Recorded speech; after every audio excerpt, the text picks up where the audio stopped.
Di hari ulang tahunku, di depan semua teman-teman kami, tunanganku melamarku dengan romantis dan air mata yang terlihat sangat tulus. Lalu dengan senyuman manis aku menjawab lamarannya. Iya, aku mau menikah denganmu, Mas. Tapi setelah aku menjawab, dia langsung tertawa kencang dan berkata, "Itu cuma prank, aku bercanda, dasar bodoh." Teman-temannya tertawa, dan mereka merekam reaksiku, lalu diupload ke akun media sosial sampai viral di mana-mana. Saat itu aku hanya diam, tapi kujalankan sebuah misi rahasia. Dan 1 minggu kemudian, dia datang menangis bersujud di kakiku. Sebelum ceritanya dimulai, silahkan tulis di kolom komentar dari daerah mana saja teman-teman yang menonton cerita ini. Jangan lupa like dan subscribe agar channel ini bisa semakin berkembang dan bisa mempersembahkan cerita yang lebih menarik lagi.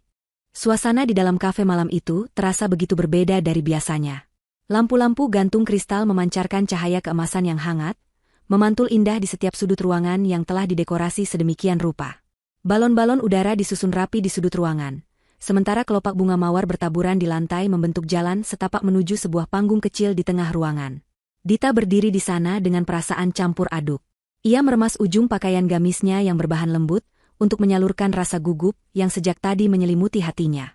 Hari ini adalah hari ulang tahunnya yang ke-25, dan Radit, kekasih yang telah mendampinginya selama 3 tahun terakhir, bersikeras untuk merayakannya di tempat mewah ini. Dita sebenarnya bukan tipe wanita yang menyukai keramaian atau kemewahan yang berlebihan, namun melihat antusiasme Radit, ia tidak tega untuk menolak. Radit malam itu terlihat sangat tampan dengan kemeja rapi yang membalut tubuhnya. Ia berdiri di atas panggung kecil itu, memegang mikrofon dengan percaya diri. Senyumnya merekah lebar, senyuman yang dulu membuat Dita jatuh hati saat mereka berdua belum memiliki apa-apa. Di sekeliling mereka, teman-teman Radit dan beberapa teman Dita sudah berkumpul. Ada Yanita yang berdiri tidak jauh dari panggung, memegang ponselnya dengan posisi siap merekam. Dita berpikir mungkin Yanita ingin mengabadikan momen ulang tahun ini sebagai kenang-kenangan. Musik akustik yang romantis mulai mengalun lembut, meredam suara percakapan para tamu undangan yang hadir. Jantung Dita berdegup kencang, seolah tahu bahwa sesuatu yang besar akan segera terjadi. Radit mulai berbicara, suaranya terdengar berat dan berwibawa melalui pengeras suara. Ia mengucapkan terima kasih kepada semua teman yang sudah hadir, lalu matanya terkunci menatap Dita. Radit mulai bercerita tentang perjalanan cinta mereka. Ia menceritakan bagaimana Dita adalah wanita yang paling sabar, wanita yang selalu ada di sampingnya saat ia sedang merintis karir dari nol, saat ia belum punya mobil mewah, dan saat dompetnya masih tipis. Kata-kata Radit begitu manis dan menyentuh hati. Dita merasakan matanya mulai memanas. Air mata haru mendesak ingin keluar. Ia teringat masa-masa sulit itu, saat ia harus menyisihkan gaji bulanannya untuk membantu modal usaha Radit diam-diam, atau saat ia membawakan bekal makan siang agar Radit bisa berhemat. Semua pengorbanan itu terasa terbayar lunas malam ini. Radit tidak melupakannya. Radit menghargainya. Suasana semakin hening ketika musik perlahan meredup. Radit turun dari panggung dan berjalan perlahan mendekati Dita. Langkah kakinya mantap. Semua mata tertuju pada mereka berdua. Yanita terlihat semakin sibuk mengarahkan kamera ponselnya, memastikan tidak ada detik yang terlewat.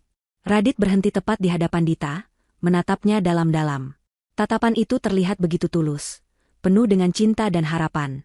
Tanpa aba-aba, Radit menekuk satu lututnya, merendahkan tubuhnya di hadapan Dita. Suara pekikan tertahan terdengar dari beberapa tamu wanita. Dita menutup mulutnya dengan kedua tangan, tidak percaya dengan apa yang sedang terjadi. Radit merogoh saku celananya dan mengeluarkan sebuah kotak beludru kecil. Dengan gerakan perlahan, ia membuka kotak itu. Sebuah cincin bertahta berlian berkilauan di bawah sorot lampu kafe. Cincin itu begitu indah, jauh lebih indah dari apapun yang pernah Dita bayangkan. Dita gemetar. Seluruh tubuhnya terasa lemas oleh kebahagiaan yang meluap-luap. Radit menatap mata Dita dan mengucapkan kalimat yang sudah lama Dita tunggu. Ia meminta Dita untuk menjadi pendamping hidupnya, menjadi satu-satunya wanita yang akan menemaninya hingga tua nanti. Suara Radit terdengar bergetar, seolah ia juga sedang menahan tangis haru. Dita tidak bisa lagi membendung air matanya. Butiran bening itu mengalir deras membasahi pipinya. Ia merasa menjadi wanita paling beruntung di dunia malam ini. Di hadapan teman-temannya, di hari ulang tahunnya, pria yang dicintainya melamarnya dengan cara yang begitu romantis. Dita menarik napas panjang, mencoba menenangkan detak jantungnya yang menggila. Ia menurunkan tangannya dari wajah, menampilkan senyuman paling manis yang ia miliki meski bibirnya bergetar.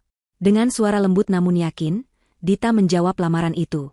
Ia mengatakan bahwa ia bersedia menikah dengan Radit, bersedia menghabiskan sisa hidupnya bersama pria itu.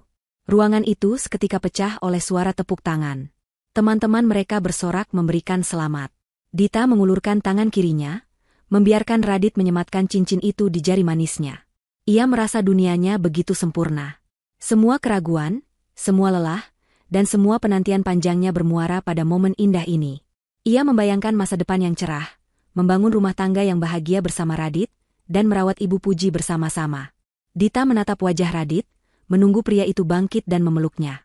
Namun, di detik-detik terakhir sebelum cincin itu menyentuh kulit jarinya, Dita melihat sesuatu yang aneh. Sudut bibir Radit yang tadinya menyunggingkan senyum haru, tiba-tiba berubah. Ada kilatan aneh di matanya, sebuah ekspresi yang tidak bisa Dita artikan sebagai cinta. Itu adalah tatapan mengejek. Waktu seolah berhenti berputar tepat ketika cincin itu ditarik kembali oleh Radit, sebelum sempat melingkar di jari Dita. Senyuman manis di wajah Radit lenyap seketika, digantikan oleh tawa yang meledak keras dan memekakkan telinga. Radit bangkit berdiri dengan cepat, menjauhkan kotak cincin itu dari jangkauan Dita sambil terus tertawa terbahak-bahak. Dita terpatung. Tangannya masih terulur di udara, kosong dan hampa. Otaknya masih berusaha memproses perubahan situasi yang begitu drastis dalam hitungan detik. Suara tepuk tangan yang tadi terdengar meriah kini berubah menjadi riuh rendah tawa yang menyakitkan. Radit berteriak lantang sambil menunjuk wajah Dita yang masih basah oleh air mata. Ia mengatakan bahwa semua itu hanyalah lelucon. Ia mengatakan bahwa itu hanya prank. Kata-kata kasar mulai keluar dari mulut pria yang baru saja berlutut itu. Radit menyebut Dita bodoh, karena begitu mudah percaya bahwa pria sepertinya akan menikahi wanita yang membosankan seperti Dita. Tawa Radit semakin kencang, menggema di seluruh ruangan kafe, diikuti oleh tawa teman-temannya yang lain. Yanita, yang sejak tadi merekam, kini mendekat dengan lensa kamera yang hampir menempel ke wajah Dita, berusaha menangkap ekspresi syok dan hancur yang terpancar jelas di wajah Dita. Dita menurunkan tangannya perlahan. Rasa dingin menjalar dari ujung kaki hingga ke ubun-ubun. Bukan dingin karena pendingin ruangan, melainkan dingin yang menusuk tulang akibat pengkhianatan yang begitu kejam. Ia melihat sekeliling.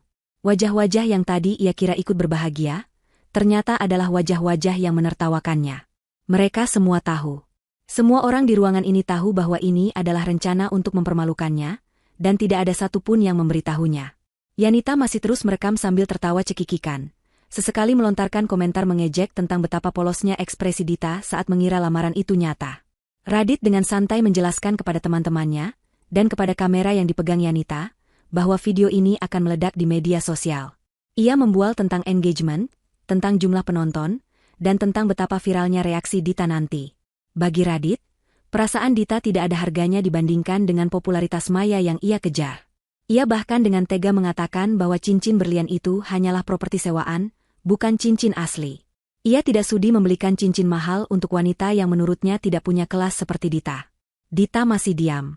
Tidak ada teriakan marah, tidak ada amukan, dan tidak ada tangis histeris yang diharapkan oleh Radit dan Yanita untuk konten mereka. Air mata Dita berhenti mengalir. Ia menghapusnya dengan punggung tangan dalam gerakan yang tenang dan terukur. Di dalam hatinya, rasa cinta yang selama 3 tahun ia pupuk dengan kesabaran, hancur berkeping-keping detik itu juga, berubah menjadi debu yang tak berjejak. Namun anehnya, di balik kehancuran itu, muncul sebuah kekuatan baru. Sebuah kesadaran yang menampar logikanya. Ia sadar siapa Radit sebenarnya. Pria di hadapannya ini bukanlah pangeran yang ia impikan, melainkan parasit yang selama ini hidup dari kebaikan hatinya. Dita menatap Radit tepat di manik matanya. Tatapan Dita yang biasanya lembut dan hangat, kini berubah menjadi tatapan kosong yang tajam dan menusuk. Radit yang sedang tertawa sempat terdiam sesaat ketika melihat sorot mata itu, namun egonya yang terlalu tinggi membuatnya mengabaikan peringatan alam bawah sadarnya.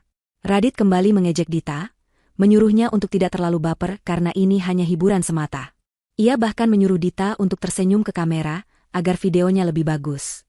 Tanpa mengucapkan sepatah kata pun, Dita membalikkan badan. Ia mengambil tasnya yang tergeletak di kursi. Langkahnya tenang, tidak terburu-buru. Ia berjalan membelah kerumunan orang-orang yang masih menertawakannya. Suara tawa mereka terdengar seperti gonggongan serigala di telinga Dita, namun ia tidak peduli lagi. Ia tidak menoleh sedikitpun meski Radit meneriakinya, bertanya mau kemana ia pergi. Dita terus berjalan keluar dari kafe mewah itu, meninggalkan pesta ulang tahun yang telah berubah menjadi neraka. Udara malam di luar kafe menerpa wajahnya, memberikan sedikit kelegaan pada dadanya yang sesak. Dita berdiri di pinggir jalan, menunggu taksi lewat. Tangannya mengepal kuat hingga kuku-kukunya memutih. Di dalam benaknya, ia tidak sedang meratapi nasib. Pikirannya justru bekerja sangat cepat, menyusun potongan-potongan fakta. Semua aset yang dipamerkan Radit, semua modal usaha, bahkan ide-ide konten yang membuat Radit terkenal, semuanya berasal dari Dita. Selama ini Dita memilih diam di balik layar, karena ia tulus mencintai Radit. Tapi malam ini, ketulusan itu telah dibunuh secara paksa. Dita masuk ke dalam taksi yang berhenti di depannya. Saat mobil berjalan menjauh, Dita menatap pantulan dirinya di kaca jendela. Wajahnya datar, namun hatinya telah membulatkan tekad. Misi rahasia itu harus dimulai malam ini juga. Tidak akan ada lagi Dita yang bodoh. Yang ada hanyalah Dita yang akan mengambil kembali apa yang menjadi haknya. Malam itu, dunia maya seolah meledak oleh sebuah video berdurasi 3 menit yang diunggah oleh akun milik Radit. Judulnya begitu provokatif dan dirancang khusus untuk memancing perhatian siapa saja yang melihatnya. Dalam hitungan jam, video lamaran yang berubah menjadi lelucon kejam itu telah dibagikan ribuan kali di berbagai platform media sosial. Kolom komentar dibanjiri oleh reaksi netizen yang beragam, namun sebagian besar justru ikut menertawakan kenaifan Dita. Wajah Dita yang menangis haru, lalu berubah menjadi bingung dan terpukul, dijadikan bahan meme dan lelucon oleh orang-orang yang tidak memiliki empati. Potongan video saat Radit berteriak, "Dasar bodoh," menjadi suara latar yang tren di aplikasi video pendek, digunakan oleh ribuan orang untuk konten parodi mereka sendiri. Radit dan Yanita merayakan keberhasilan konten mereka di sebuah restoran cepat saji yang buka 24 jam. Mereka duduk berhadapan sambil tidak henti-hentinya menatap layar ponsel masing-masing. Radit tersenyum lebar melihat jumlah pengikutnya yang melonjak tajam dalam waktu singkat. Angka di profil media sosialnya terus bertambah setiap detiknya. Seiring dengan masuknya notifikasi tawaran kerjasama dari berbagai jenama kecil yang ingin menumpang viral. Yanita juga tidak kalah senang. Karena namanya ditandai dalam setiap unggahan Radit, membuat akun pribadinya ikut kebanjiran pengikut baru. Mereka berdua tertawa puas, merasa bahwa ide gila mereka adalah langkah jenius dalam strategi pemasaran diri. Bagi mereka, Dita hanyalah batu loncatan, sebuah korban yang harus ada demi mencapai puncak popularitas yang mereka idamkan selama ini. Tidak ada sedikit pun rasa bersalah yang terbesit di hati mereka, karena di mata mereka, emosi manusia hanyalah komoditas yang bisa diperjualbelikan demi konten. Sementara itu, di sebuah rumah sederhana yang asri dan tenang, suasana yang sangat kontras sedang terjadi. Dita baru saja sampai di rumah Ibu Puji. Mata Ibu Puji bengkak karena menangis. Rupanya, salah satu tetangga yang iseng telah mengirimkan tautan video viral itu kepada Ibu Puji. Hati ibu mana yang tidak hancur melihat putri kesayangannya dipermalukan di depan umum dan ditertawakan oleh jutaan orang asing di internet. Saat Dita melangkah masuk ruang tamu, Ibu Puji langsung berlari memeluknya erat. Isak tangis wanita parubaya itu pecah seketika, memenuhi ruang tamu yang sunyi. Ibu Puji mengusap punggung Dita berkali-kali, menggumamkan kata-kata penghiburan, mengatakan bahwa Radit adalah laki-laki jahat yang tidak pantas ditangisi. Ibu Puji siap melabrak Radit malam itu juga jika Dita memintanya, namun Dita justru diam saja dalam pelukan ibunya. Dita tidak menangis lagi. Air matanya sudah habis di dalam taksi tadi. Wajahnya kini terlihat sangat tenang. Sebuah ketenangan yang justru membuat siapapun yang melihatnya akan merasa gentar. Ia melepaskan pelukan Ibu Puji dengan lembut, lalu menuntun ibunya untuk duduk di sofa. Dita mengambilkan segelas air putih hangat untuk ibunya, meminta beliau untuk tenang dan tidak perlu memikirkan video tersebut. Dita meyakinkan Ibu Puji bahwa ia baik-baik saja dan tidak akan membiarkan penghinaan ini berlalu begitu saja tanpa konsekuensi. Setelah memastikan Ibu Puji sedikit lebih tenang dan masuk ke kamar untuk beristirahat, Dita masuk ke kamarnya sendiri. Ia mengunci pintu, lalu duduk di depan meja kerjanya. Dita membuka laptopnya yang selama ini menjadi saksi bisu kerja kerasnya. Cahaya layar laptop menerangi wajah Dita yang datar tanpa ekspresi. Jemarinya menari lincah di atas papan ketik, membuka beberapa folder rahasia yang selama ini ia simpan dengan rapi. Folder-folder itu berisi dokumen digital, perjanjian kontrak, dan data keuangan yang sangat rinci. Selama 3 tahun menjalin hubungan dengan Radit, Dita bukan hanya sekadar pacar yang menemani dari nol. Dita adalah otak di balik semua bisnis yang dijalankan Radit. Dita adalah investor bayangan yang menyuntikkan dana, membuat konsep kreatif, hingga mengatur strategi pemasaran. Radit hanyalah wajah yang tampil di depan layar, sementara Dita adalah mesin penggeraknya. Namun karena rasa cintanya yang begitu besar dan sifatnya yang tidak ingin menonjol, Dita membiarkan semua aset dan kontrak atas nama Radit, tetapi dengan satu klausul tambahan yang ia sisipkan di setiap perjanjian kerjasama, klausul 14. Klausul 14 adalah sebuah pasal pengaman yang dibuat Dita sejak awal, sebuah insting waspada yang entah mengapa ia tuliskan dulu. Pasal itu menyatakan bahwa jika terjadi sengketa atau pelanggaran etika berat, pihak pemodal utama, yang secara hukum tercatat sebagai perusahaan cangkang milik Dita, berhak menarik seluruh aset dan membekukan operasional bisnis secara sepihak tanpa pemberitahuan sebelumnya. Dita menatap layar laptopnya, membaca ulang pasal tersebut. Dulu ia berpikir tidak akan pernah menggunakan pasal ini. Dulu ia berpikir pasal ini hanya formalitas belaka. Namun malam ini, pasal itu menjadi senjata mematikan yang ia genggam. Dita mengambil ponselnya, lalu menekan sebuah nomor yang jarang ia hubungi. Terdengar nada sambung beberapa kali sebelum akhirnya suara seorang pria menjawab di ujung sana. Itu adalah pengacara kepercayaan keluarga mendiang ayahnya. Dengan suara yang dingin dan tegas, Dita memberikan instruksi singkat namun padat. Ia meminta pengacaranya untuk mengaktifkan klausul 14 mulai besok pagi. Tarik semua aset, bekukan semua akses, dan pastikan tidak ada satu rupiah pun yang tersisa. Misi balas dendam telah dimulai, bukan dengan teriakan atau status galau di media sosial, melainkan dengan satu tanda tangan digital yang akan meruntuhkan kerajaan kecil Radit dalam sekejap. 3 hari berlalu sejak kejadian di kafe itu. Radit merasa dirinya sedang berada di puncak dunia. Ia berjalan dengan dagu terangkat tinggi kemanapun ia pergi. Video prank lamaran itu masih terus menjadi pembicaraan hangat. Radit bahkan diundang sebagai bintang tamu di beberapa podcast lokal untuk menceritakan sisi lain dari video tersebut, di mana ia dengan lancar berbohong dan memutarbalikan fakta, membuat seolah-olah Dita adalah wanita posesif yang memang pantas mendapatkan perlakuan itu. Tawaran endorsement produk mengalir deras ke surat elektronik manajemennya. Radit merasa bahwa keputusannya untuk mempermalukan Dita adalah keputusan bisnis terbaik yang pernah ia buat. Ia mulai merencanakan untuk membeli mobil sport baru guna menunjang penampilannya yang semakin terkenal. Yanita juga semakin menempel pada Radit. Ia sering terlihat bersama Radit dalam setiap kesempatan, membuat konten bersama, dan menikmati fasilitas mewah yang Radit pamerkan. Mereka berdua seolah lupa bahwa ada hati manusia yang telah mereka hancurkan hingga menjadi debu. Mereka terlalu sibuk dengan notifikasi media sosial yang tidak henti-hentinya berbunyi, memberikan validasi semu atas eksistensi mereka. Di sisi lain, Dita benar-benar menghilang dari radar. Ia menonaktifkan akun media sosial pribadinya, menutup akses bagi siapa saja yang ingin mencari tahu keberadaannya. Sikap diam Dita ini justru disalahartikan oleh Radit. Radit berpikir bahwa Dita ketakutan, malu, dan tidak berani melawannya. Radit bahkan sempat membuat lelucon di siaran langsungnya, mengatakan bahwa mantan yang baperan pasti sedang menangis di pojokan kamar. Para penonton siaran langsung itu tertawa, memberikan hadiah virtual yang bisa ditukar dengan uang tunai, membuat Radit semakin besar kepala.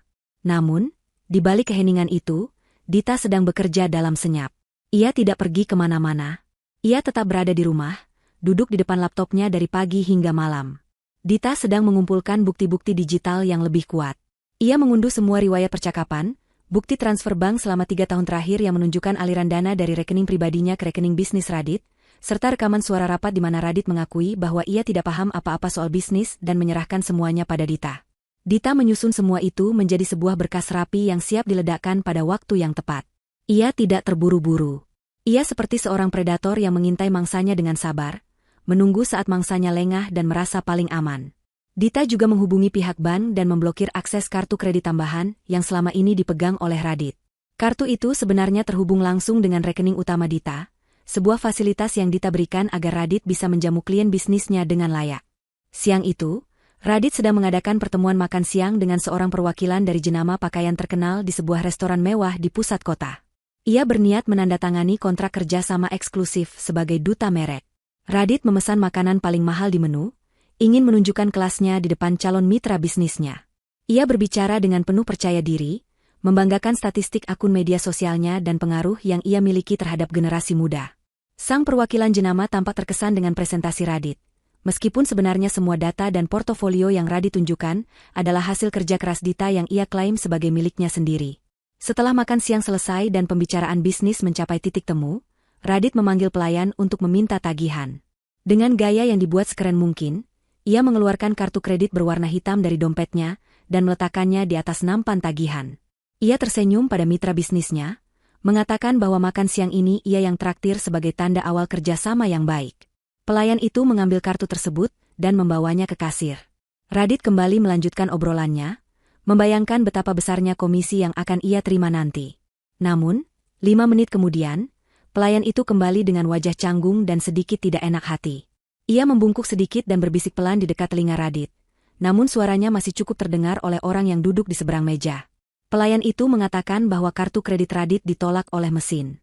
Radit terkejut bukan main. Alisnya berkerut tajam.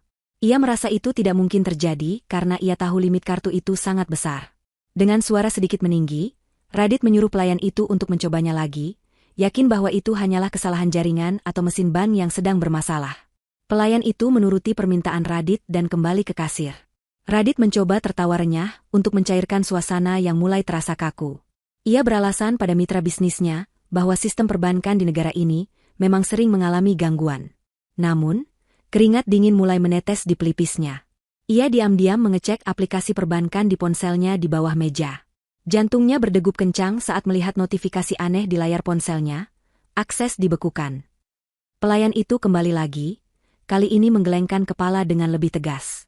Ia mengatakan bahwa kartu tersebut tetap tidak bisa digunakan dan statusnya ditolak oleh bank penerbit. Wajah Radit memerah padam karena malu. Ia terpaksa mengeluarkan kartu debit pribadinya yang lain, namun saldo di dalamnya ternyata tidak cukup untuk membayar tagihan makan siang yang jumlahnya jutaan rupiah itu. Situasi menjadi sangat memalukan.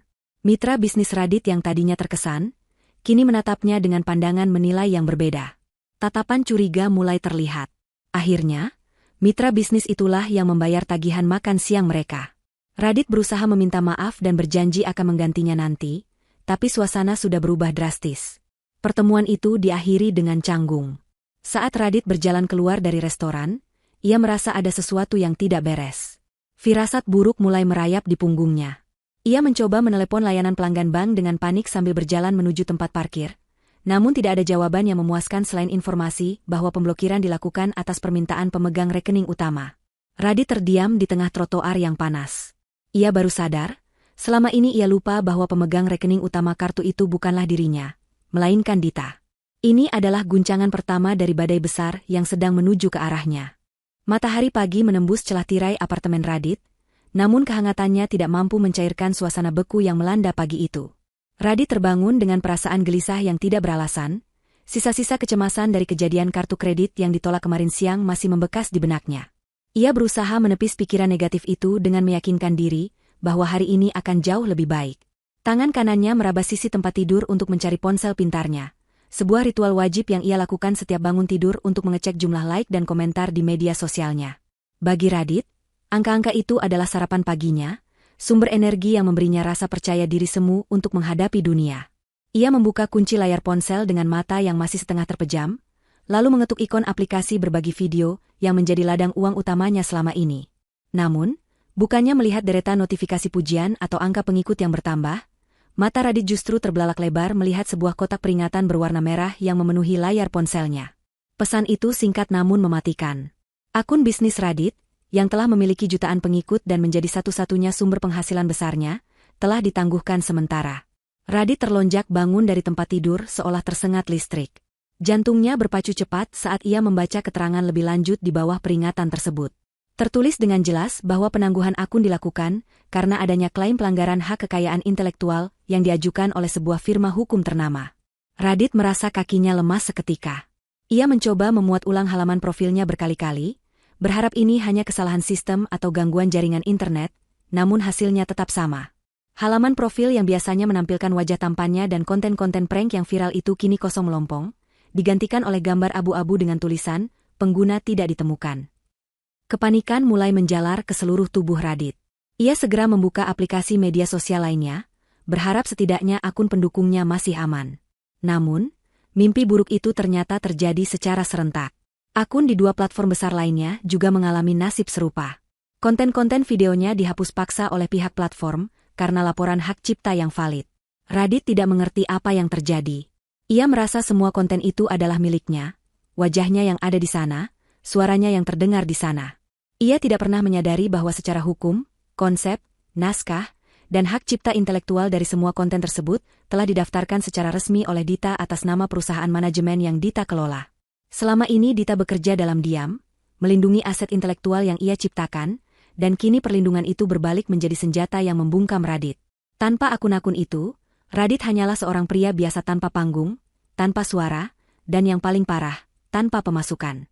Belum sempat Radit mencerna bencana digital yang menimpanya, bel pintu apartemennya berbunyi nyaring dan tidak sabaran. Radit mengacak-acak rambutnya frustrasi, lalu berjalan gontai menuju pintu depan. Ia mengintip dari lubang pintu dan melihat dua orang pria, berbadan tegap mengenakan seragam petugas lapangan dari sebuah perusahaan pembiayaan kendaraan. Firasat buruk kembali menghantam ulu hatinya. Dengan tangan gemetar, Radit membuka pintu. Tanpa basa-basi, salah satu petugas itu menunjukkan surat tugas dan dokumen penyitaan. Mereka menjelaskan bahwa mobil mewah yang selama ini Radit kendarai, dan ia pamerkan sebagai simbol kesuksesannya, harus ditarik paksa hari ini juga. Alasannya sangat sederhana namun memalukan, yaitu cicilan bulanan yang telah menunggak dan adanya pembatalan sepihak dari penjamin utama kredit tersebut. Radit berusaha berdebat dengan suara tinggi, mencoba mengintimidasi petugas dengan statusnya sebagai influencer terkenal. Ia berteriak bahwa ini pasti ada kesalahan, bahwa ia punya uang untuk membayarnya, dan ia akan menuntut perusahaan pembiayaan itu karena telah lancang mengganggunya pagi-pagi. Suara keributan itu memancing perhatian penghuni apartemen lain. Beberapa tetangga mulai membuka pintu dan mengintip dari lorong, berbisik-bisik melihat keributan di depan unit Radit. Rasa malu mulai membakar wajah Radit. Ia sadar bahwa ia tidak bisa mengelak. Selama ini, Dita lah yang mengatur auto-debit cicilan mobil itu dari rekening pribadinya. Radit tidak pernah tahu-menahu soal tanggal jatuh tempo atau nominal pasti cicilannya, karena ia hanya terima beres. Kini, setelah Dita memutus aliran dana itu, realitas pahit langsung menghantam Radit tanpa ampun. Petugas leasing itu tidak peduli dengan ancaman kosong Radit. Mereka tetap meminta kunci mobil dengan tegas. Radit, yang merasa terpojok dan ditonton oleh tetangganya, akhirnya menyerahkan kunci mobil itu dengan kasar. Ia membanting pintu apartemennya setelah petugas itu pergi, lalu menyandarkan punggungnya di balik pintu sambil merosot ke lantai. Napasnya memburu. Dalam waktu kurang dari 2 jam setelah ia bangun tidur, dua pilar utama kehidupannya, karir digital dan kendaraan mewahnya, telah runtuh. Ia merasa seperti sedang bermimpi buruk dan ingin segera bangun. Tapi rasa sakit di kepalanya menyadarkan bahwa ini adalah kenyataan. Radit mencoba menghubungi Yanita, berharap mendapatkan sedikit dukungan emosional atau setidaknya teman untuk berbagi kekesalan. Telepon tersambung. Radit mulai menumpahkan kekesalannya, menceritakan tentang akunnya yang hilang dan mobilnya yang ditarik leasing dengan nada berapi-api. Namun, respons Yanita di ujung sana terdengar dingin dan berjarak. Tidak ada nada simpati yang biasanya Yanita tunjukkan. Yanita justru terdengar gelisah dan terburu-buru ingin mengakhiri pembicaraan. Yanita beralasan bahwa ia sedang sibuk ada pemotretan dan tidak bisa bicara lama-lama. Radit bisa merasakan perubahan nada bicara itu.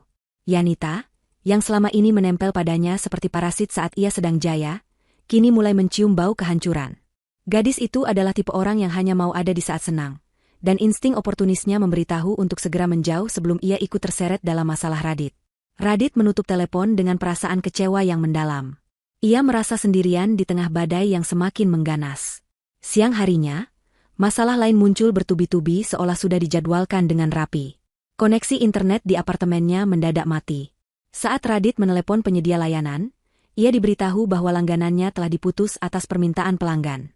Kemudian, token listrik apartemennya mulai berbunyi menandakan kuota yang menipis. Padahal biasanya Dita selalu mengisinya secara otomatis setiap awal bulan. Radit mengecek saldo di rekening pribadinya melalui mobile banking, dan ia hampir pingsan melihat angkanya. Saldonya sangat minim, hanya cukup untuk makan beberapa hari ke depan. Selama ini ia hidup boros, menghamburkan uang untuk gaya hidup, pesta, dan barang-barang branded yang tidak memiliki nilai investasi, karena ia selalu merasa aman dengan dukungan finansial Dita yang tidak pernah putus. Ia tidak pernah menabung, tidak pernah berinvestasi, dan sekarang ia benar-benar telanjang tanpa perlindungan finansial sedikitpun. Di tengah keputusasaan itu, Radit teringat satu hal yang bisa menjadi penyelamatnya. Ia ingat bahwa ia memiliki jadwal pertemuan penting dengan seorang investor besar lusa nanti. Pertemuan ini sudah diatur jauh-jauh hari, bahkan sebelum kejadian prank itu. Dita pernah bilang bahwa ada investor yang tertarik menyuntikkan dana besar untuk pengembangan bisnis konten kreatif mereka. Radit berpegang teguh pada harapan ini. Jika ia bisa mendapatkan tanda tangan kontrak dari investor tersebut, ia akan mendapatkan pencairan dana segar yang cukup untuk menyelesaikan semua masalah ini, menebus mobilnya, dan membangun kembali akun media sosialnya dari nol. Harapan itu menjadi satu-satunya cahaya di tengah kegelapan yang menyelimuti apartemen mewahnya yang kini terasa seperti penjara. Radit bertekad akan tampil memukau di hadapan investor itu. Ia tidak boleh gagal. Ini adalah nyawanya yang terakhir. Radit menghabiskan sisa harinya dengan menyusun proposal bisnis yang sebenarnya ia sendiri kurang paham isinya. Ia mencoba mengingat-ingat apa yang sering Dita katakan saat rapat, mencoba meniru gaya bicara Dita yang cerdas dan meyakinkan. Ia berlatih di depan cermin, tersenyum palsu, dan melatih gestur tubuhnya agar terlihat profesional.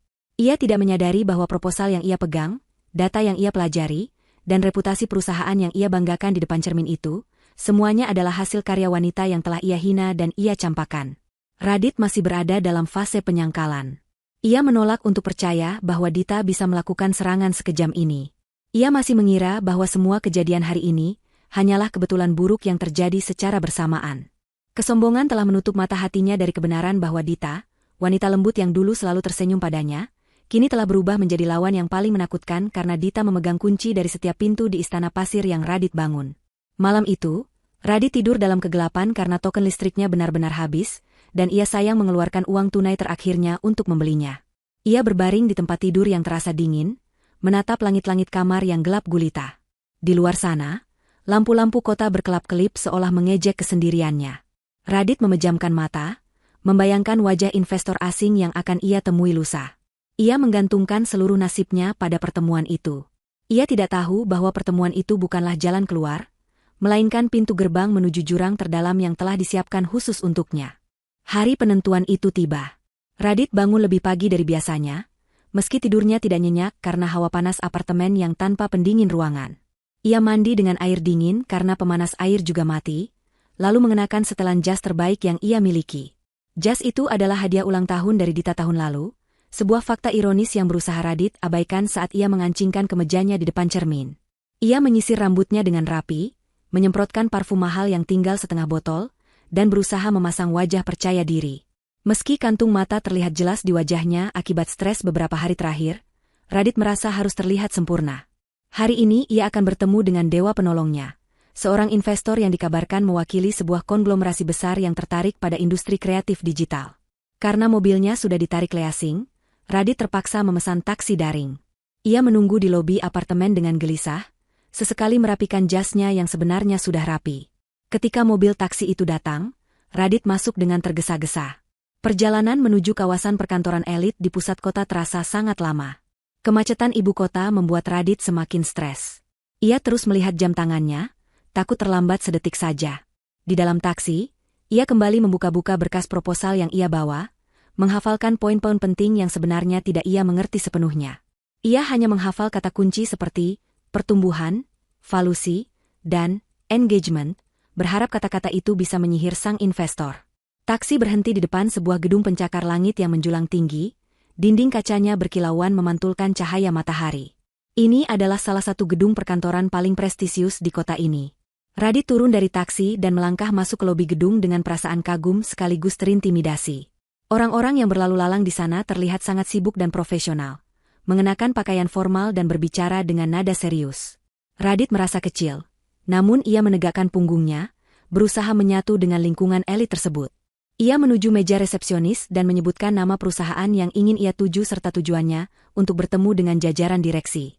Resepsionis wanita itu menatapnya sebentar, mengecek daftar tamu di komputer, lalu memberikan kartu akses pengunjung dengan senyum sopan namun dingin. Ia diarahkan menuju lift khusus yang akan membawanya ke lantai paling atas, lantai penthouse tempat para petinggi berkantor. Lift bergerak naik dengan kecepatan tinggi, membuat telinga Radit sedikit berdengung.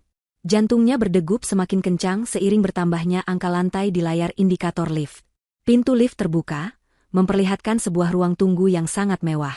Lantainya terbuat dari marmer impor, sofa kulit asli tertata rapi, dan lukisan-lukisan abstrak bernilai seni tinggi tergantung di dinding.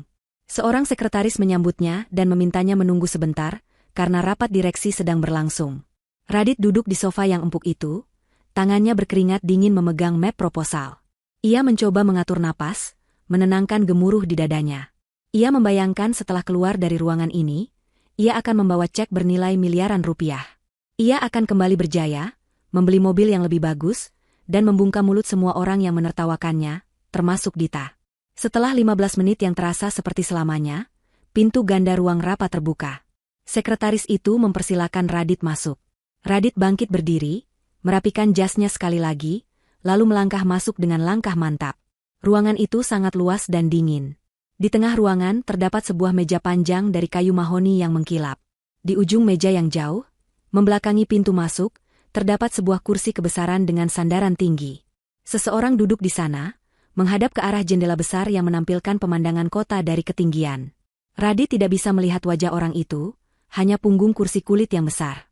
Di sisi kanan dan kiri meja, duduk beberapa orang berpakaian formal yang tampak seperti pengacara dan asisten pribadi. Mereka semua menatap Radit dengan ekspresi datar tanpa senyum. Radit berdiri di ujung meja yang berlawanan, merasa seperti seorang terdakwa yang sedang disidang. Ia berdeham sedikit untuk membersihkan tenggorokannya yang kering. Dengan suara yang berusaha ia buat terdengar wibawa, Radit mulai menyapa. Ia mengucapkan selamat pagi dan terima kasih atas kesempatan yang diberikan. Ia mulai memperkenalkan dirinya dan visi misinya yang hebat, berbicara pada punggung kursi itu. Radit memohon dengan sangat agar proposalnya diterima, menjelaskan bahwa ia sedang butuh suntikan dana segera untuk melakukan ekspansi bisnis, sebuah kebohongan untuk menutupi kebangkrutannya. Ia berbicara panjang lebar tentang potensi pasar dan bagaimana ia adalah ikon anak muda masa kini. Ia bahkan sedikit merendahkan diri, memohon belas kasihan agar pencairan dana bisa dipercepat hari ini juga karena ada masalah teknis, kecil, di arus kas perusahaannya. Hening sejenak setelah Radit selesai berbicara. Tidak ada tepuk tangan, tidak ada respons antusias. Suasana ruangan itu begitu sunyi, hingga suara pendingin ruangan terdengar jelas. Orang-orang di sisi meja hanya diam, mencatat sesuatu di buku catatan mereka. Radit mulai merasa tidak enak. Keringat dingin mengalir di punggungnya. Ia bertanya dengan ragu apakah ada pertanyaan dari bapak atau ibu investor. Perlahan, kursi kebesaran di ujung meja itu mulai berputar. Jantung Radit berhenti berdetak sesaat. Gerakan kursi itu terasa lambat, sangat dramatis, seolah waktu sedang dipermainkan. Sedikit demi sedikit, sosok yang duduk di kursi itu mulai terlihat. Bukan pria tua bule seperti bayangan Radit. Bukan juga pengusaha paruh baya berwajah garang. Ketika kursi itu berputar sepenuhnya, mata Radit terbelalak hingga hampir keluar. Lututnya terasa lemas seketika, dan map proposal di tangannya terlepas jatuh ke lantai dengan suara berdebum yang nyaring. Di sana, duduk dengan anggun di kursi direktur utama, adalah Dita. Wanita itu mengenakan setelan blazer kerja yang elegan, jilbabnya tertata rapi, memancarkan aura kekuasaan dan wibawa yang belum pernah Radit lihat sebelumnya. Tidak ada lagi Dita yang polos dan penurut. Yang ada di hadapannya adalah seorang wanita karir yang memegang kendali penuh atas ruangan itu, atas gedung itu, dan atas nasib Radit. Dita menatap Radit dengan sorot mata yang tenang namun mematikan. Ia tidak tersenyum, wajahnya datar dan dingin. Di sampingnya, tumpukan berkas tebal tertata rapi. Radit mundur selangkah, mulutnya menganga tak percaya. Ia mencoba berkata-kata, memanggil nama Dita dengan suara tercekat, namun suaranya hilang ditelan keterkejutan. Dita menyandarkan punggungnya di kursi dengan santai, menautkan jari-jarinya di atas meja. Dengan suara yang jernih dan tegas, Dita berbicara, memecahkan keheningan yang mencekam itu. Ia memperkenalkan dirinya bukan sebagai mantan tunangan Radit, melainkan sebagai pemilik saham mayoritas dari perusahaan induk yang selama ini menaungi banyak bisnis digital, termasuk investor yang Radit cari-cari. Dita mengambil sebuah map berwarna merah dari tumpukan berkas di sampingnya, lalu melemparkannya ke tengah meja hingga meluncur berhenti tepat di depan Radit. Ia menjelaskan dengan nada datar bahwa perusahaan ini adalah milik keluarganya, warisan dari mendiang ayahnya yang selama ini ia kelola di balik layar. Selama ini Dita tidak pernah memberitahu Radit, karena ia ingin Radit mandiri dan bekerja keras, bukan bergantung pada kekayaan Dita. Namun, Radit telah membuktikan bahwa dirinya tidak layak. Dita mengatakan bahwa pertemuan hari ini bukan untuk menandatangani kontrak investasi, melainkan untuk memberitahukan secara resmi pemutusan segala bentuk hubungan kerjasama. Radit gemetar hebat. Ia mencoba meraih map itu, membukanya dengan tangan yang sulit dikontrol. Isinya adalah surat pembatalan kontrak, surat penagihan hutang atas semua modal yang pernah dikeluarkan, dan bukti-bukti penggelapan dana yang dilakukan Radit selama ini untuk gaya hidup pribadinya. Dita melanjutkan kalimatnya, suaranya tajam menusuk harga diri Radit. Ia mengatakan bahwa Radit bukan hanya kehilangan investor, tapi juga akan menghadapi tuntutan hukum jika tidak bisa mengembalikan semua dana perusahaan dalam waktu 2x24 jam. Radit merasa dunia di sekelilingnya berputar. Harapannya hancur berkeping-keping. Sosok penyelamat yang ia harapkan ternyata adalah orang yang sama yang ia hancurkan hatinya beberapa hari lalu. Dita, Wanita yang ia sebut bodoh, kini duduk di singgasana kekuasaan, menatapnya dari ketinggian, sementara ia berdiri di bawah sebagai pecundang yang tidak memiliki apa-apa selain hutang dan rasa malu. Radit keluar dari gedung perkantoran mewah itu dengan langkah gontai, seolah nyawanya baru saja dicabut paksa dari tubuhnya. 2 orang petugas keamanan mengawalnya hingga ke pintu keluar, memastikan ia tidak membuat keributan lebih lanjut di lobi perusahaan milik Dita. Matahari siang itu bersinar terik, namun Radit merasa dunianya gelap gulita. Map merah yang dilemparkan Dita tadi masih ia genggam erat di tangannya, berisi vonis kematian bagi karir dan kehidupan finansialnya. Ia mencoba mencerna apa yang baru saja terjadi, namun otaknya buntu. Dita, wanita yang selama ini ia anggap lemah dan bisa dipermainkan, ternyata adalah raksasa yang sedang tidur. Radit merasa bodoh, sangat bodoh, karena telah membangunkan raksasa itu dengan cara yang paling menghina. Ia duduk termenung di halte bus depan gedung, mengabaikan tatapan aneh orang-orang yang melihat setelan jas mahalnya yang mulai kusut. Namun, serangan Dita ternyata belum selesai. Serangan di ruang rapat tadi hanyalah permulaan dari badai kehancuran yang sesungguhnya. Ponsel Radit yang layar kacanya sudah retak tiba-tiba bergetar hebat tanpa henti. Notifikasi masuk bertubi-tubi seperti air bah. Radit membuka ponselnya dengan tangan gemetar. Di beranda media sosial, sebuah video baru sedang menjadi viral, mengalahkan popularitas video prank lamarannya kemarin. Kali ini, videonya bukan berasal dari akun gosip murahan, melainkan dari sebuah akun anonim yang merilis bukti-bukti digital yang valid dan tak terbantahkan. Video itu diawali dengan rekaman CCTV dari sudut lain di kafe tempat kejadian lamaran itu. Kualitas gambarnya sangat jernih dan audionya terdengar jelas. Dalam rekaman itu, terlihat jelas persiapan Radit dan Yanita sebelum Dita datang. Terdengar suara Radit yang sedang memberikan instruksi kepada teman-temannya sambil tertawa mengejek. Radit rekam berkata dengan lantang bahwa ia muak dengan Dita, dan hanya ingin memanfaatkan momen ulang tahun ini, untuk menaikkan engagement akunnya, agar bisa mendapatkan kontrak iklan besar. Ia bahkan menyebut para pengikutnya di media sosial sebagai sekumpulan orang bodoh yang mudah ditipu dengan drama receh. Kalimat itu terdengar sangat jelas dan menyakitkan. Tidak ada rekayasa, tidak ada potongan. Itu adalah wajah asli Radit yang sombong dan manipulatif, yang selama ini ia sembunyikan di balik topeng pria romantis dan humoris. Video itu tidak berhenti di situ.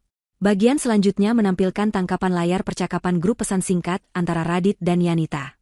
Dalam obrolan itu, Radit secara gamblang merencanakan skenario untuk mempermalukan Dita. Ia menuliskan kata-kata kasar yang menghina fisik dan kepribadian Dita. Lebih parah lagi, terungkap juga bukti percakapan di mana Radit menyuruh adminnya untuk membeli pengikut palsu dan memanipulasi data statistik agar terlihat populer di mata klien.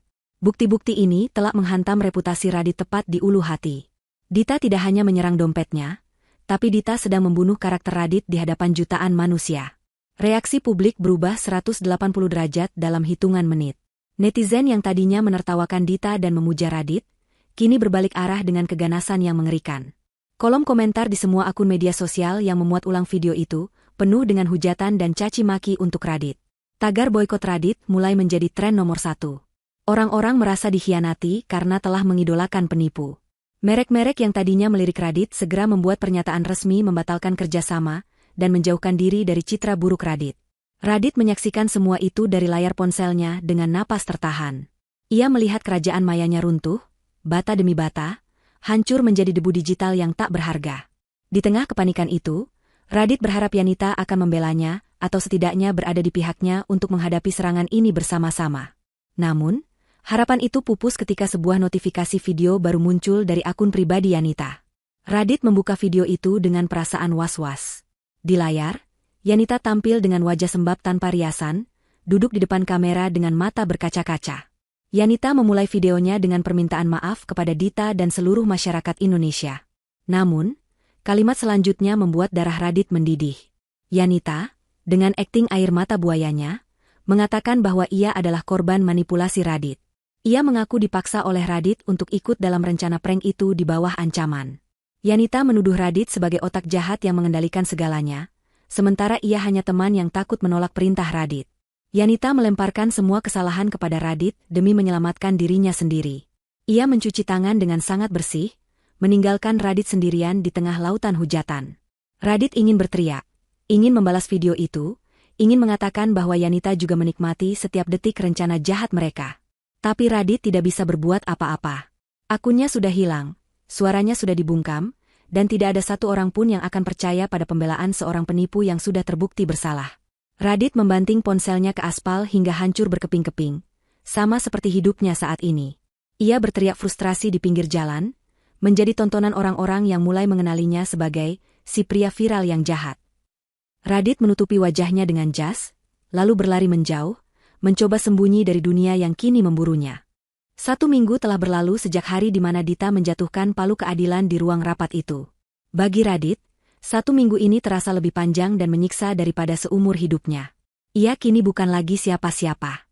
Ia bukan lagi influencer ternama, bukan lagi pengusaha muda sukses, dan bukan lagi tunangan dari wanita kaya raya. Radit telah resmi menjadi gelandangan di kotanya sendiri. Apartemen mewahnya telah disita 3 hari yang lalu. Pemilik unit mengusirnya tanpa ampun karena tunggakan sewa dan banyaknya komplain dari tetangga, akibat serbuan wartawan dan penagih hutang yang datang silih berganti. Radit keluar dari sana, hanya membawa 1 koper berisi pakaian kotor yang belum sempat ia cuci. Radit mencoba mencari perlindungan ke rumah teman-temannya, orang-orang yang dulu selalu hadir di setiap pesta yang ia adakan, orang-orang yang dulu mengaku sebagai sahabat sejati. Namun, pintu-pintu itu tertutup rapat baginya. Teman-teman pestanya pura-pura tidak kenal. Bahkan ada yang mengusirnya dengan kasar karena takut terbawa sial atau ikut dihujat netizen jika terlihat menolong Radit. Mereka semua menghilang saat uang Radit habis, membuktikan bahwa persahabatan mereka hanyalah transaksional semata. Radit tidur berpindah-pindah, dari masjid ke masjid, atau kadang di pos ronda yang sepi saat malam larut, hanya untuk sekadar memejamkan mata sejenak sebelum diusir lagi oleh warga. Uang tunai di dompetnya sudah habis tak bersisa. Kartu ATM-nya sudah lama menjadi sampah plastik yang tidak berguna, karena semua rekeningnya dibekukan oleh bank atas perintah pengadilan yang diajukan pengacara Dita. Radit merasakan lapar yang luar biasa. Perutnya perih melilit, karena sudah 2 hari ia hanya minum air keran dari toilet umum. Dulu ia bisa menghabiskan jutaan rupiah sekali makan, kini sepotong roti pun tak mampu ia beli. Ia melihat bayangannya di kaca sebuah toko roti. Sosok di sana sangat menyedihkan. Wajahnya kusam, matanya cekung dengan lingkaran hitam yang pekat, rambutnya acak-acakan dan berminyak, serta bau badannya mulai tidak sedap. Jas mahal yang ia banggakan seminggu lalu kini kusut dan kotor penuh noda. Dalam keputusasaannya, Radit teringat Yanita. Ia berpikir mungkin Yanita masih punya sedikit hati nurani, mengingat mereka pernah sangat dekat. Radit berjalan kaki berkilo-kilometer menuju kos eksklusif tempat Yanita tinggal. Sesampainya di sana, ia melihat Yanita baru saja turun dari mobil bersama seorang pria lain. Yanita terlihat tertawa bahagia, seolah tidak pernah ada masalah yang terjadi. Radit memberanikan diri mendekat, memanggil nama Yanita dengan suara parau. Yanita menoleh, dan ekspresi jijik langsung terpancar di wajahnya saat melihat kondisi Radit yang seperti pengemis. Yanita tidak membiarkan Radit mendekat. Ia justru memanggil satpam kos dan berteriak bahwa ada orang gila yang mengganggunya. Yanita mengancam akan memanggil polisi jika Radit tidak segera pergi. Kata-kata Yanita begitu tajam, menusuk sisa-sisa harga diri Radit. Wanita itu benar-benar membuangnya seperti sampah. Radit berjalan menjauh dengan langkah terseok-seok.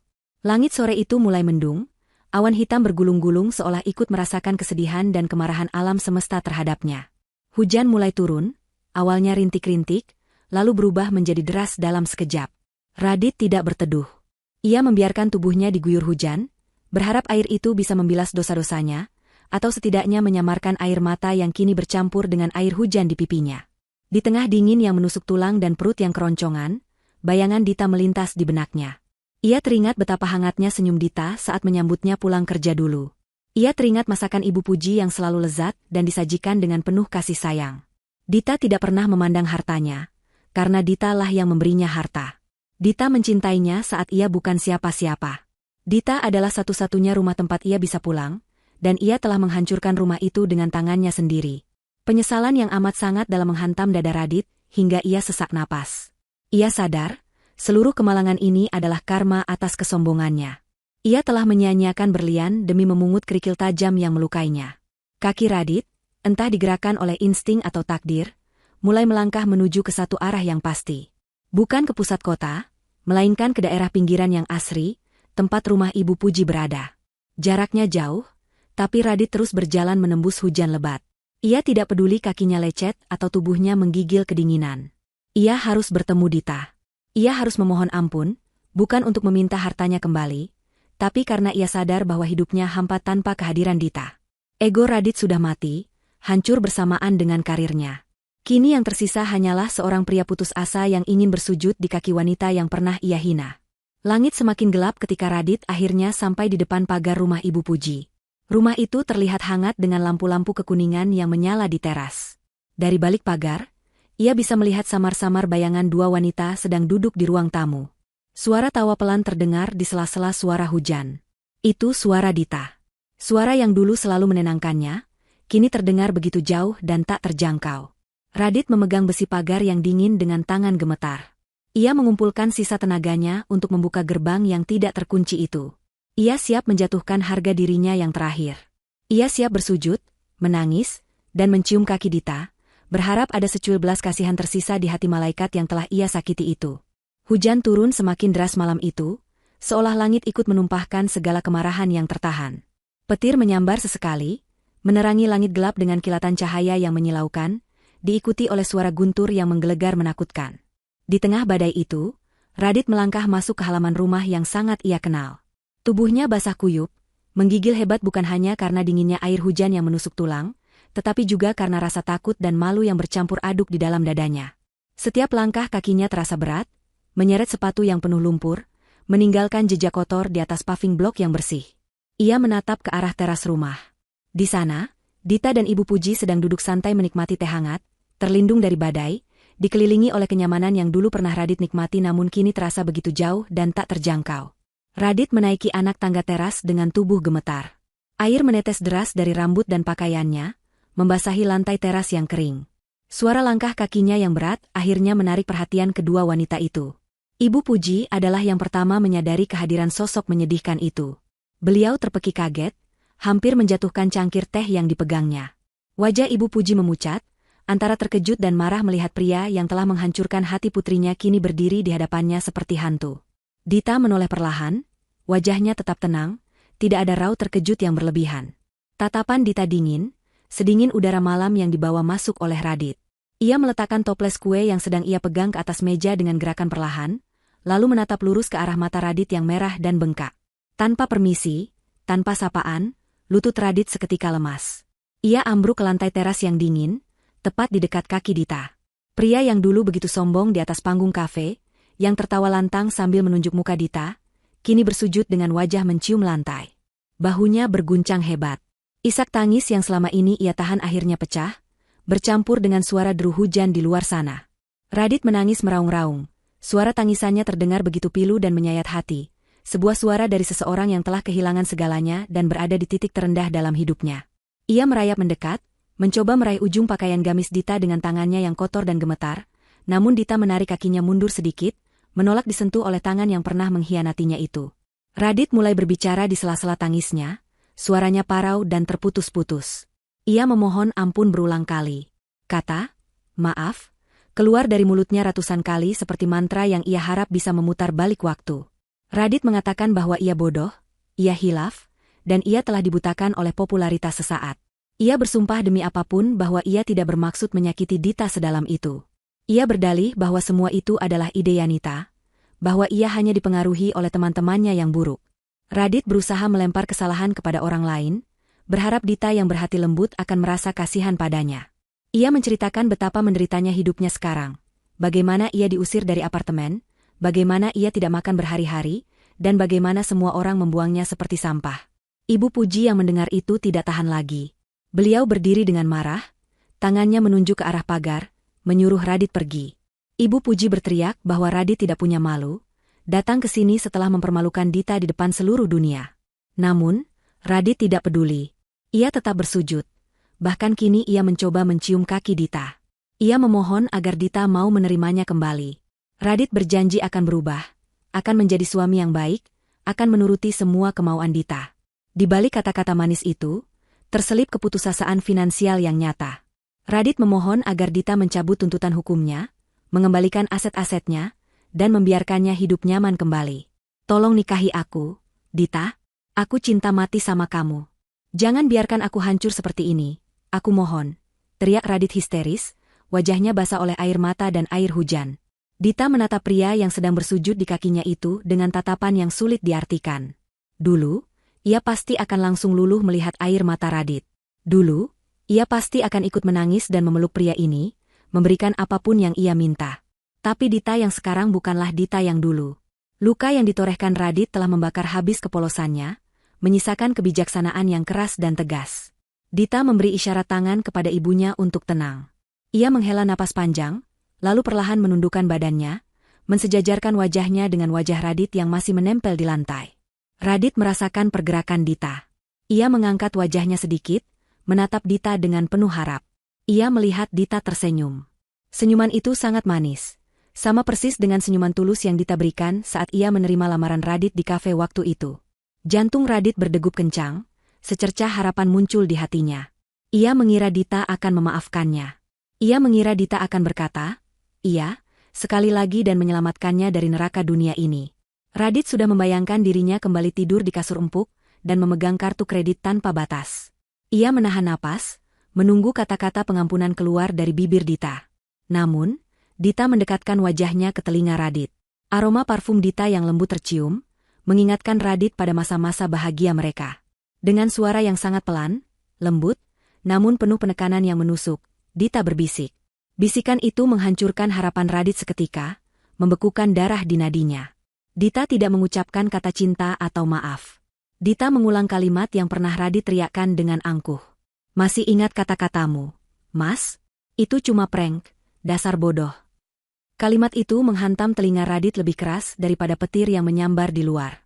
Matanya terbelalak lebar, pupilnya mengecil karena syok. Ia menatap Dita tidak percaya. Senyuman manis di wajah Dita perlahan berubah menjadi ekspresi datar dan dingin. Dita menegakkan tubuhnya kembali, berdiri menjulang tinggi di hadapan Radit yang masih terkapar. Tidak ada belas kasihan di mata itu. Yang ada hanyalah sebuah penutupan buku, sebuah akhir cerita yang ditulis Dita dengan tintanya sendiri. Radit menyadari saat itu juga, bahwa wanita di hadapannya bukan lagi miliknya, dan tidak akan pernah bisa ia tipu lagi untuk selamanya. Suara petir kembali menggelegar, seolah menjadi tanda palu hakim telah diketuk.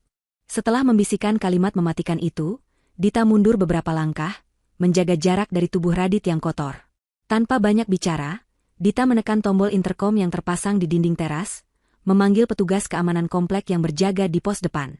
Dalam hitungan menit, 2 orang petugas keamanan bertubuh kekar datang berlari menembus hujan.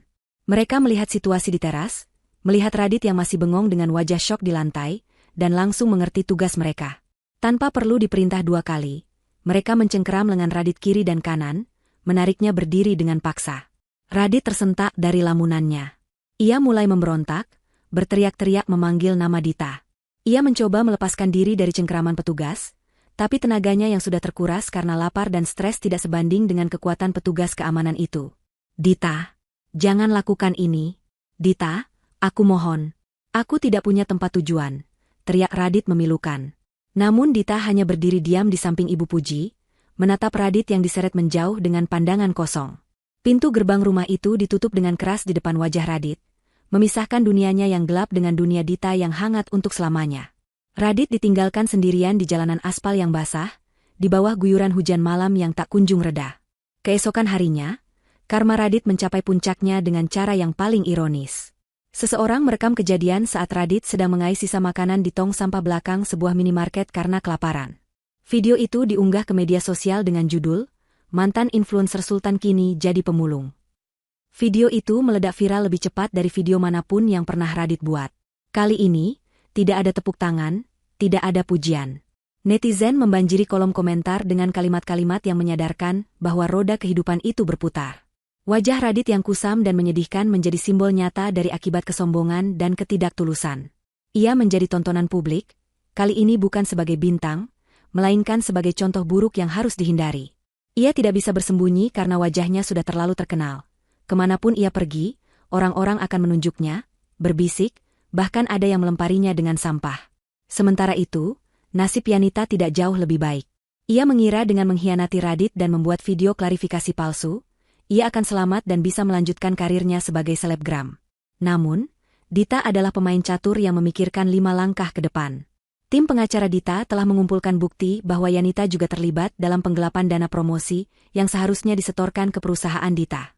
Selain itu, beberapa pemilik toko daring yang pernah menggunakan jasa Yanita mulai buka suara, bahwa Yanita sering menerima barang dan uang tapi tidak pernah memposting promosi yang dijanjikan. Polisi mendatangi kos eksklusif Yanita siang itu. Di depan kamera wartawan yang sengaja diundang, Yanita digiring keluar dengan tangan borgol, menutupi wajahnya yang tanpa riasan dengan rambutnya yang berantakan. Ia menangis histeris, berteriak bahwa ia tidak bersalah, namun bukti-bukti digital tidak bisa berbohong. Karir yang ia bangun dengan cara licik runtuh dalam sekejap, mengantarkannya ke balik jeruji besi atas tuduhan penipuan berlapis. Waktu berlalu cepat. 1 bulan kemudian, suasana di sebuah gedung perkantoran di pusat kota terlihat sibuk namun kondusif. Di lantai teratas, di dalam ruangan direktur utama yang luas dan berkelas, Dita sedang duduk memeriksa tumpukan dokumen. Ia terlihat jauh lebih bersinar dari sebelumnya. Aura kepemimpinannya semakin kuat, dihormati oleh ratusan karyawannya. Bisnisnya berkembang pesat setelah ia mengambil alih kendali penuh dan membersihkan parasit-parasit yang selama ini menggerogoti perusahaannya. Tidak ada lagi bayang-bayang masa lalu yang menghantuinya. Pintu ruangan terbuka perlahan. Ibu Puji masuk membawa rantang makanan berisi makan siang kesukaan Dita. Senyum di wajah Ibu Puji merekah lebar, tidak ada lagi jejak air mata kesedihan seperti sebulan yang lalu. Ibu Puji meletakkan makanan itu di meja, lalu mencium kening putrinya dengan bangga. Mereka berdua makan siang bersama sambil tertawa, membicarakan rencana liburan akhir tahun ke luar negeri, sebuah liburan yang benar-benar untuk mereka nikmati, bukan untuk konten media sosial. Kebahagiaan mereka terasa nyata, hangat, dan tidak dibuat-buat. Setelah makan siang selesai dan Ibu Puji pamit pulang, Dita berdiri dari kursinya. Ia berjalan menuju jendela kaca besar yang menampilkan pemandangan kota dari ketinggian. Ia melihat ke bawah, ke arah jalanan yang sibuk di mana ribuan manusia sedang berjuang dengan nasibnya masing-masing. Dita merenung sejenak, bersyukur atas kekuatan yang Tuhan berikan padanya untuk melewati badai pengkhianatan itu. Ia sadar bahwa rasa sakitlah yang membuatnya tumbuh menjadi wanita tangguh seperti sekarang. Dita kemudian membalikkan badannya. Ia menatap lurus ke depan, seolah-olah menatap mata Anda, para pembaca yang telah mengikuti kisahnya dari awal. Sudut bibirnya terangkat membentuk senyuman penuh kemenangan, sebuah senyuman yang menyiratkan kepuasan mendalam karena keadilan telah ditegakkan. Ia merapikan sedikit kerudungnya, lalu mengedipkan sebelah matanya dengan jenaka. Tatapannya seolah berkata, "Jangan pernah bermain api jika tidak ingin terbakar, dan jangan pernah meremehkan ketulusan seseorang." Layar perlahan menggelap, meninggalkan kesan mendalam bahwa dalam hidup ini, karma tidak pernah salah alamat, dan orang baik akan selalu menemukan jalan kemenangannya sendiri. 5 tahun telah berlalu sejak malam badai yang mengubah takdir banyak orang itu. Waktu bergulir tanpa ampun, menggilas mereka yang tidak mau belajar, dan mengangkat derajat mereka yang sabar. Di sebuah ballroom hotel bintang 5 yang megah di pusat ibu kota, ratusan lampu kristal bersinar terang, menerangi wajah-wajah orang sukses yang hadir dalam acara penganugerahan pengusaha wanita inspiratif tahun ini. Suasana di dalam ruangan itu begitu elegan dan penuh rasa hormat. Tidak ada kamera ponsel yang merekam untuk konten prank murahan, tidak ada tawa mengejek, yang ada hanyalah decak kagum dan tepuk tangan apresiasi yang tulus. Di atas panggung, Dita berdiri dengan anggun di balik podium. Penampilannya jauh lebih berwibawa dibandingkan 5 tahun lalu. Ia mengenakan busana formal yang santun namun memancarkan aura kelas, atas yang tidak bisa dibeli dengan uang semata. Di tangannya, ia memegang sebuah trofi emas, simbol pengakuan nasional atas keberhasilannya mengembangkan perusahaannya menjadi salah satu raksasa industri kreatif dan teknologi di negeri ini. Dita tersenyum ke arah hadirin, matanya berbinar bukan karena air mata kesedihan, melainkan air mata keharuan yang membahagiakan. Di barisan paling depan, duduk Ibu Puji yang kini terlihat sangat sehat dan bugar, tersenyum bangga sambil menyeka sudut matanya dengan sapu tangan.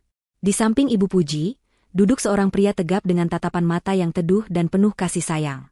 Pria itu adalah suami Dita, seorang dokter spesialis yang ia nikahi 2 tahun lalu. Pria yang tidak pernah menjanjikan kemewahan palsu, namun memberikan kesetiaan dan penghormatan yang nyata setiap harinya. Setelah turun dari panggung, Dita disambut pelukan hangat suaminya. Pria itu membisikkan kata selamat dan memuji betapa hebatnya Dita malam ini. Dita merasa hatinya begitu penuh. Ia teringat masa lalu, bukan dengan rasa sakit, melainkan sebagai sebuah pelajaran berharga. Ia bersyukur Tuhan pernah mematahkan hatinya sedemikian rupa, karena jika tidak, ia mungkin masih terjebak dengan orang yang salah dan tidak akan pernah menemukan kebahagiaan sejati seperti yang ia rasakan saat ini. Kehidupan Dita kini sempurna, bukan karena hartanya yang melimpah, tapi karena ia dikelilingi oleh orang-orang yang mencintainya tanpa syarat. Sementara itu, di luar lobi hotel yang gemerlap, kontras kehidupan yang tajam sedang terjadi. Udara malam Jakarta terasa panas dan berdebu. Di area parkir valet yang sibuk, Seorang pria kurus dengan kulit terbakar matahari sedang sibuk mengatur lalu lintas kendaraan tamu-tamu VIP. Pria itu mengenakan seragam petugas parkir yang sedikit kebesaran dan kusam. Wajahnya terlihat jauh lebih tua dari usia sebenarnya. Kerutan-kerutan keras menghiasi dahinya, dan matanya yang dulu bersinar licik ini terlihat redup dan lelah. Pria itu adalah Radit. Setelah video, pemulung, itu viral 5 tahun lalu, Radit benar-benar kehilangan segalanya. Tidak ada perusahaan yang mau mempekerjakannya karena jejak digitalnya yang buruk sebagai penipu dan orang yang tidak beretika. Ia sempat menjadi buruh kasar di pasar, kuli panggul, hingga akhirnya diterima bekerja sebagai tenaga bantu parkir di hotel ini berkat belas kasihan seorang mandor. Setiap hari, ia harus melihat mobil-mobil mewah yang dulu pernah ia kendarai, meski milik Dita, kini dikendarai oleh orang lain. Setiap deru mesin mobil sport yang lewat adalah siksaan batin baginya, mengingatkannya pada kesombongan masa lalunya. Malam itu, tugas Radit adalah membukakan pintu mobil bagi tamu-tamu yang hendak pulang. Sebuah mobil sedan hitam mengkilap berhenti tepat di depannya. Itu adalah mobil paling mahal yang ada di lobi malam itu. Radit buru-buru membukakan pintu penumpang dengan sikap membungkuk hormat, berharap mendapatkan tip uang receh. Pintu terbuka, dan wangi parfum yang sangat ia kenal menyeruak keluar, mengalahkan bau asap knalpot yang sesak. Radit terpaku. Jantungnya seolah berhenti berdetak saat melihat siapa yang berjalan mendekati mobil itu. Dita berjalan keluar lobi didampingi suaminya dan Ibu Puji.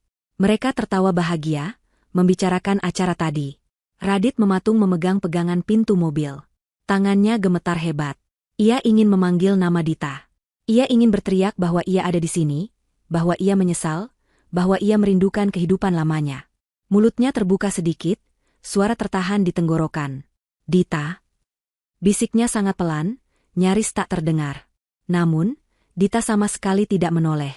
Ia sibuk merapikan selendang Ibu Puji agar tidak tertiup angin. Bagi Dita, petugas parkir di depan